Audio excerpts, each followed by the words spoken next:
Movie सच बोलूँ तो मैं एक्सपेक्टेशंस लेके नहीं आया था, क्योंकि ये 2023 है। यहाँ पे एक्सपेक्ट करना मूवी से मतलब कहीं ना कहीं खुद को नीचे गिराना हो जाता है। बट फिर भी मैं जिस हिसाब से बैठा, फर्स्ट हाफ अनबेरेबल था थोड़ा, सेकेंड हाफ में सनी पाजी लेकिन सनी पाजी का जो स्क्रीन प्रेजेंस है वो जब आए तब मूवी मेरे लिए इंटरेस्टिंग थी और मुझे मज़ा आया। सच कहूँगा, मैंने पूरे टाइम देखा तो सनी देओल के लिए ही है। उनके सीन्स बोलो, उनका एक ऑरा बोलो, उनका सिर्फ चिल्लाना बोल दो, मज़ा आ रहा था, वो ही देखा मैंने पूरे टाइम, वरना मुझे मूवी बोरिंग लग रही थी। और रही बात जीत के कैरेक्टर की, मेरा पर्सनल ये मानना है कि वो एक इमोशन है वो ला रहे थे, वरना क्रूशल सीन्स में वो ब्लैंड पड़ रहे थे मेरे लिए। अगर सेकेंडली मैं बात करूँ सनी देओल और उनके बेटे के इमोशन की, वो अच्छे से लैंड हो, क्योंकि ऑब्वियसली सनी देओल उस सीन में थे। He is what we are looking at. 3 out of 5। देखिए, हमने 22 साल पहले गदर देखी थी, तो उसका मतलब बहुत ही अच्छी लगी थी, तो हम काफ़ी जोश में थे इस फिल्म को लेकर। ओवरऑल फिल्म अच्छी है, लेकिन अगर पहली गदर के साथ हम तुलना करेंगे तो उतना बेटर नहीं है। वो उस ड्रामा जो पहली फिल्म में गदर में देखने को मिला था वो इसमें नहीं है। कुल मिला के ओवरऑल ठीक है, फिल्म ठीक ठाक है, लेकिन पहली गदर वाला मज़ा नहीं है फिल्म में। बाजी, सनी पाजी तो हमेशा से ग्रेट हैं, वो तो पूरी फिल्म में छाए हुए हैं। जैसे पहली गदर में उन्होंने लाजवाब परफॉर्म दिया था, वैसे ही दूसरी फिल्म में भी वो छाए हुए हैं। पूरी फिल्म उन्होंने अपने कंधों पर उठाई हुई है। एक्शन सीन में उनका कोई जवाब नहीं है, और जो हेडपम्प वाला सीन है वो तो देख के मज़ा ही आ गया, पैसा वसूल हो गया।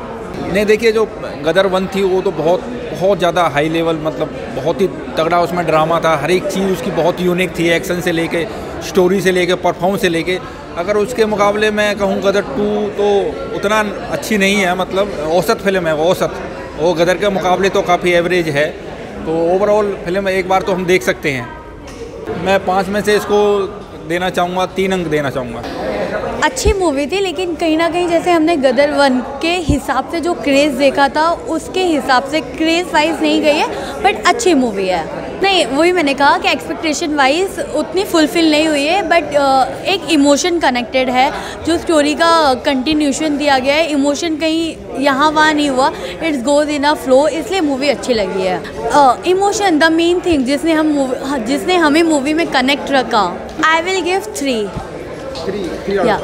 गदर 2 के बारे में बताने से पहले आपको बताना चाहूँगा कि कुछ टाइम जब मैं बहुत छोटा था, मैंने इसका ही पहला पार्ट है वो देखा था गदर, जो हमें काफ़ी अच्छा लगा। छोटा सा था मैं, ये सारे एक्शन देख रहे हैं, सब बड़ा अच्छा लगा। लेकिन अभी मेरी उम्र 20 साल है और मैं ये मूवी देखी है, मेरे को मूवी किसी एंगल से पसंद नहीं आई। अनिल शर्मा अगर ये मूवी नहीं बनाते तो ऐसा होता कि लोग उन्हें इसके लिए जानते कि अनिल शर्मा ने गदर बनाई है। लेकिन मेरे को ऐसा लग रहा है कि अब लोग उन्हें इस चीज़ के लिए जानेंगे कि इतने टाइम बाद अनिल शर्मा की डायरेक्शन ख़राब हो चुकी है, क्योंकि कहीं पे म्यूज़िक बज रहा है, कुछ भी हो रहा है, कोई भी शॉट आ रहा है, ये क्या हो रहा है इसके अंदर। हम मूवी देखने आए थे या फिर ऐसा देखने आए थे कि कोई ऐसा इंसान बना रहा है जिसको सिनेमा के बारे में कुछ पता ही नहीं है, कुछ भी चल रहा है, मतलब कहीं पे भी कोई एंगल आ रहा है, कुछ भी स्टोरी चल रहा है। जैसे एक सीन आया था जिसके अंदर वो घर में छुपे होते हैं सनी देओल, और अचानक से डॉली जूम आता है, उधर से गन पॉइंट आती है। ये क्या है, मतलब एक चीज़ के लिए हम, चलो आप स्टोरी आप कनेक्ट नहीं कर पाए, आप सिनेमाटोग्राफी तो कनेक्ट करते, कुछ तो करते, कहीं पे भी कुछ भी म्यूज़िक बज रहा है। क्या चीज़ ज़्यादा इरिटेटिंग लगी? मतलब सबसे ज़्यादा इरिटेटिंग मुझे सॉन्ग का म्यूज़िक लगा। जो गाने थे, मतलब उर्जा काले का आवा और गड्डी छोड़ा है, वो तो लेजेंड है, उनके बारे में हम कुछ नहीं कहेंगे। लेकिन एक म्यूज़िक को ना, जो फिल्म का म्यूज़िक ही होता है जो उसकी स्टोरी को ऑडियंस के साथ बांध के रखता है। लेकिन इसका जो म्यूज़िक था, जो ऑडियंस को कह रहा था कि तुम थिएटर छोड़ के चले जाओ। मैं इसे सनी पाजी के लिए 2 रेट करना चाहूँगा, वो भी सनी पाजी के लिए, ओनली फॉर सनी पाजी। गदर 2 बहुत ही अच्छी फिल्म बनी है, मुझे तो काफ़ी पसंद आई।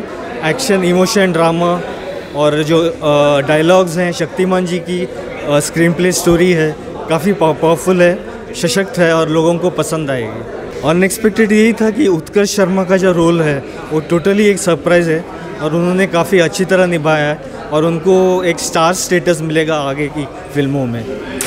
लेगेसी से काफ़ी और बरकरार है, क्योंकि इसमें उन्होंने सब उनके एक्टिंग के जौहर सबके तोड़ आगे निकल गए। फिल्म पूरी उनके दम पे है।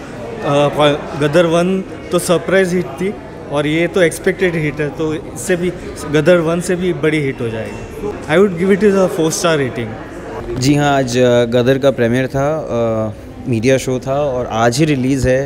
और अमूमन ऐसा नहीं होता है कि जिस दिन प्रीमियर रहता है उस दिन रिलीज़ रहता है। ये कभी कभार तभी होता है जब ये फिल्म मेकर्स को लगता है, जो मेकर्स हैं उनको लगता है या उनके टीम को लगता है कि कहीं ना कहीं फ़िल्म का कुछ ना कुछ डामाडोल होने वाला है, क्रिटिक्स का कोई अजीबोगरीब रिव्यू आने वाला है, जिसकी वजह से जिस दिन रिव्यू है उसी दिन मतलब रिलीज़ है। तो मैं जब देखा गदर 2 मैं देखने के लिए आया specially because of the emotion, also because I had to review the film. तो मेरा काम भी था और इमोशन भी अटैच था। और इमोशन इसीलिए था क्योंकि ओरिजिनल जो गदर था अबाउट 22 ईयर्स अगो जो फिल्म रिलीज़ हुई थी, उस वक्त मैं 8 साल का था, और आज 22 सालों बाद वही सेम इमोशन, वही सेम चीज़ मतलब मैं थोड़ा बहुत महसूस करने आया। लेकिन मैं पूरी तरह से तो नहीं कहूँगा, लेकिन थोड़ा बहुत मैं डिसअपॉइंटेड था। एक्सपेक्टेशन नहीं बिल्कुल नहीं, एक्सपेक्टेशंस के हिसाब से तो मतलब 100% नहीं, 25% बोल सकते हैं आप। अरे द ऑडियंस विल लव जो भी ओल्ड एलिमेंट्स है ना, जो भी ओल्ड एलिमेंट्स जो ओरिजिनल गदर के एलिमेंट्स हैं।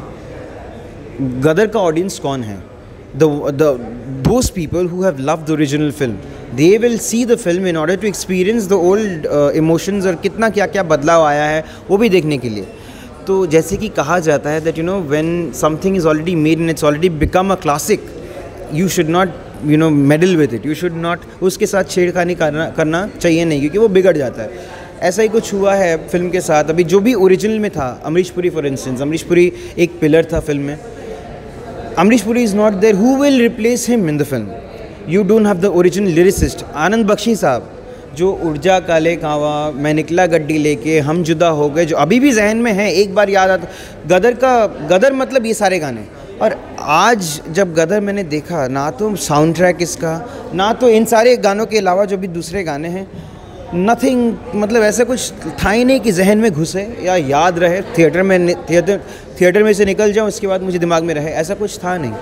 तो मैं क्या बोलूँ इसके बारे में? मेरे लिए गदर वही गदर है, इन माई माइंड, जो it's there. I mean changes थे जो मुझे पसंद आया, शायद जब तारा और सकीना दोनों एक फ्रेम में आते हैं वो पसंद आता है। जब ये पुराने गाने दिखाए जाते हैं थोड़ा बहुत नया आवाज़ करके, नया साउंड में, टेक्निक में, तो वो शायद अच्छा लगता है।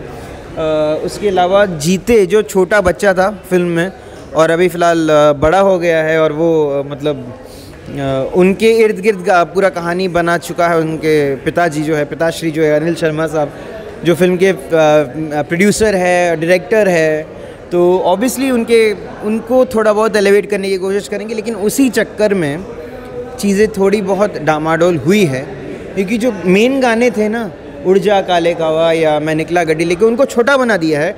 और इन शाह साहबजादे के ऊपर जो 2-2, 3-3 गाने बने हैं, वो इतने चलते जा रहे कि हम सोच रहे ख़त्म कब होगा भाई गाना। 3 out of 5.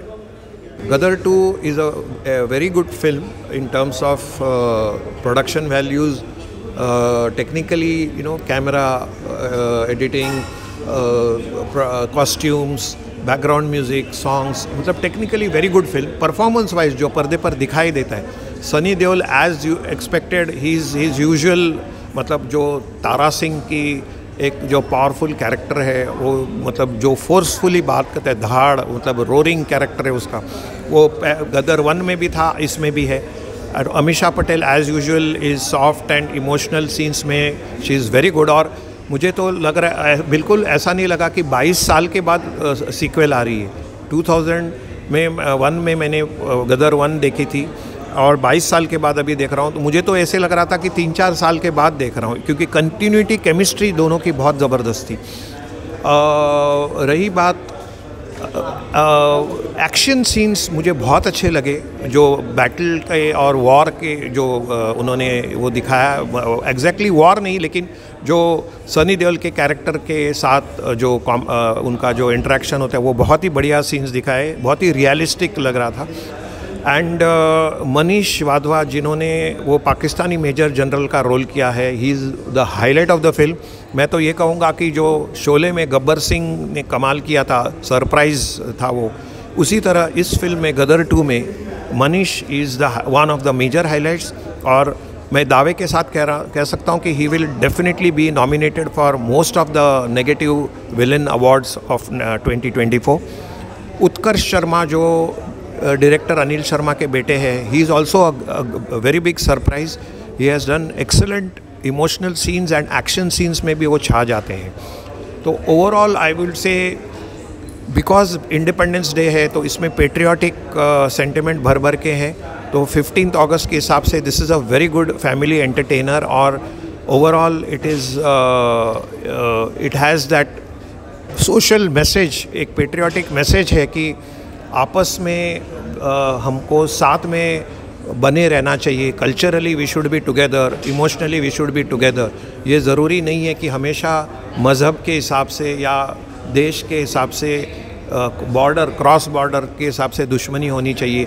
जैसे ये गदर का मैसेज में थीम ही है कि लव नोज़ नो बॉर्डर्स, कि मतलब प्यार और सच्चे प्रेम का कोई दायरा नहीं होता है, उसमें कोई बंटवारा नहीं होता है। मतलब you know there is no कि आप उस प्रांत से हैं और हम इस देश से हैं, तो वो नहीं होना चाहिए। So love knows no borders, ये बहुत ही अच्छा मैसेज इसमें कन्वे होता है। तो मैं समझता हूँ it is a entertaining film, and out of 5 I will give 4 stars.